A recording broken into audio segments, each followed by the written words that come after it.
ouais. Les enfants, c'est pas sur les 4, mon gars. Faut suivre.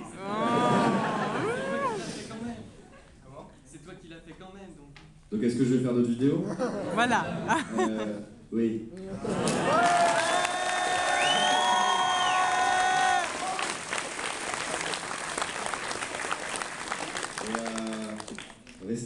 Restez branchés dans la semaine sur internet, on sait jamais. Oui. D'accord. On sait jamais.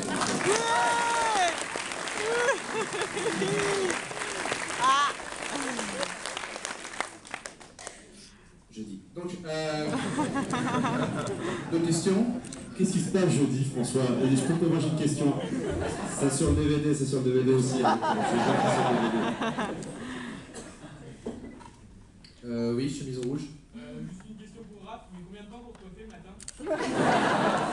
À peu près à 23h. D'autres questions? Le plus chelou, là, oui. Alors là, oui, c'est bon, t'entends pas. Et si on voit ton visage, ah bah t'es grillé. Voilà. En fait, ce serait pour les acteurs. Votre jeu d'acteur, comment vous l'avez construit en fait? Est-ce que vous avez eu diverses influences d'autres acteurs? Alors, on va commencer par Thibaut Farnoux. Ouais, alors globalement, moi, Les micro-greffés. Moi, globalement, j'ai pas eu trop d'inspiration à part. En fait, François, il m'avait. En fait, François, il m'a appelé et il m'a dit est-ce que tu veux faire le capitaine de la garde? Et en fait, quand j'ai lu le truc, j'ai eu l'impression, enfin, tu me corriges si je me trompe, que globalement, il s'était plus inspiré, on va dire, de moi en soirée. Voilà. Donc, en fait, à jouer, vu que je suis pas comédien de formation, c'est un peu plus simple de voilà quoi. En fait, Jouer qui on est. j'en ai d'abord parlé à Slim, parce que Slim a travaillé avec Thibaut pendant des années à Sonic. Donc j'ai dit ouais, pour le Capitaine de la Garde, je voyais bien Thibaut et tout. Et là, Slim m'a dit direct, ok, alors faut que tu places les zouzous. J'ai dit pourquoi? Ah bah il dit ça tout le temps. Donc j'en ai placé un petit peu. Et après Thibaut a fait, ok, alors je propose un truc. Est-ce que je peux dire, bon il est midi les zouzous, c'est pas en zouzon. Donc voilà, donc ça a été inspiré par lui-même. Mais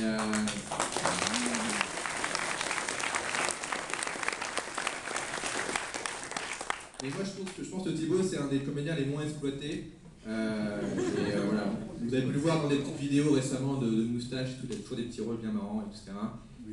Voilà. Donc, mais à la base il est réal et chef-op. Voilà. Donc il y a une multitâche. Voilà. J'essaie de le vendre et tout pour le projet. Voilà. Retrouvez-le sur le DVD aussi, la saison 4. Et pour vous autres, des références Moi, c'est Breaking Bad. Avec Brian Cranston. Voilà mes influences en ce moment. On se retrouve dans le book de Richard, surtout. T'as tout mis dans le book. Non, pas. Moi, il y a. Enfin, en tout cas, c'est moi-même.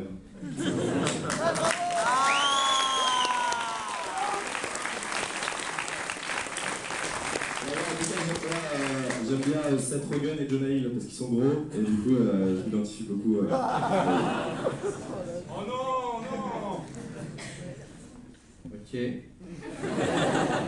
Staff. Ouais, qu'est-ce que vous pensez du boulot de Fabien Fournier en tant que réal de web-série? Parce que vous êtes deux réals qui avaient vraiment connu un gros succès. Qu'est-ce que vous pensez l'un de l'autre en fait?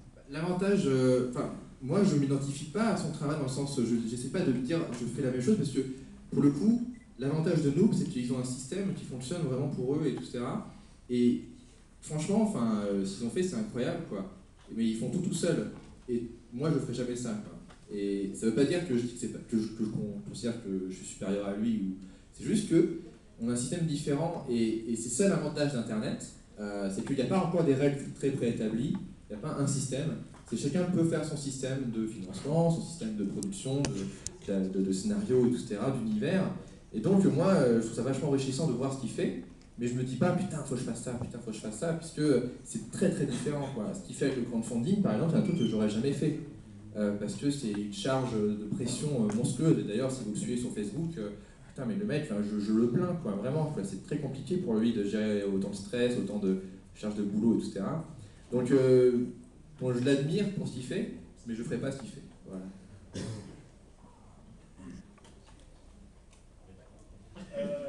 Pour revenir à la meute, en fait, quel effet ça vous a fait d'abandonner entre guillemets la partie visuelle concrète et avoir, parce que la partie visuelle s'améliore, enfin entre guillemets se développe de plus en plus au fur et à mesure des saisons. Quel effet ça vous a fait justement d'avoir un décor pendant un mois, puis d'un seul coup on dit bon bah là on arrête tous les décors, tout ça, et on va tout mettre par écrit. Quel effet ça vous a fait de faire cette étape-là? C'était pas si différent parce que au début je voulais pas le faire parce que je savais que je ne savais pas écrire un roman. Et dès que j'ai compris que en fait, la solution était devant moi, c'était Slim, qui lui sait écrire, et on s'est dit, ok, on peut le faire à deux un peu, genre on écrit l'histoire ensemble, mais lui il rédige.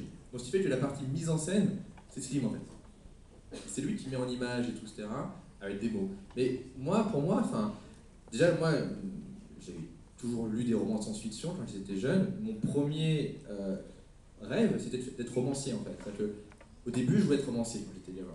Dans ma tête, c'était le meilleur boulot du monde. T'es tout seul, t'écris, ça sort, t'as pas à faire chier d'autres gens et demander trop d'argent. Pour moi, c'est la meilleure façon de s'exprimer, un roman. Sauf que je me suis rendu compte que je savais pas écrire. Et donc, par défaut, j'ai fait des films, des séries, des vidéos, parce que je ne savais pas écrire comme Slim sait écrire.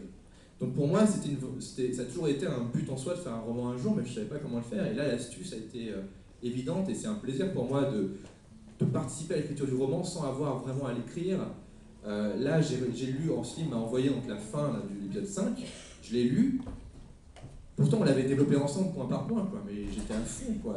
Et à la fin, je le lisais sur mon portable et je me suis arrêté dans la rue. J'étais debout dans la rue comme ça en train de lire sur mon portable, il y a des gens qui marchent autour de moi. Je ne pouvais pas arrêter, quoi. Et c'était un rêve devenu réalité. Et en plus, sachant qu'en plus c'est potentiellement la fin du Visiteur, j'étais vraiment comme ça, quoi. Et je l'ai appelé, je dis mec, c'est génial, tout à fait, merci. Et si c'est la fin du Visiteur, c'est une très belle fin, donc merci et tout. Pour moi, ça a toujours été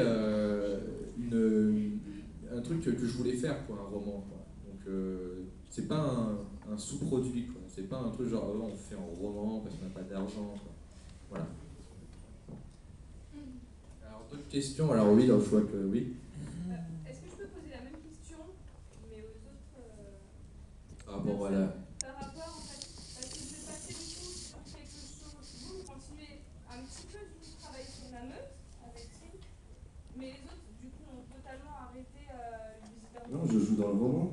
Ah bah oui. Il y a Raph dans le roman. Il vomit même. Ça vous a fait du coup à vous d'arrêter D'arrêter en fait, c'est juste à la fin de la saison 4, on savait que potentiellement il n'y allait pas avoir saison 5, mais ce qui est cool c'est que on savait qu'il allait y avoir la meute, et justement moi ce qui était cool c'est de le découvrir, et c'est cool parce que je vois que le personnage de Raph aussi il perdure et il prend vie dans le roman, et il est encore plus exagéré dans la loose par Slim, c'est une histoire de vengeance, et du coup il va bien tracher dedans, et il va bien qu'il lui donne vie aussi.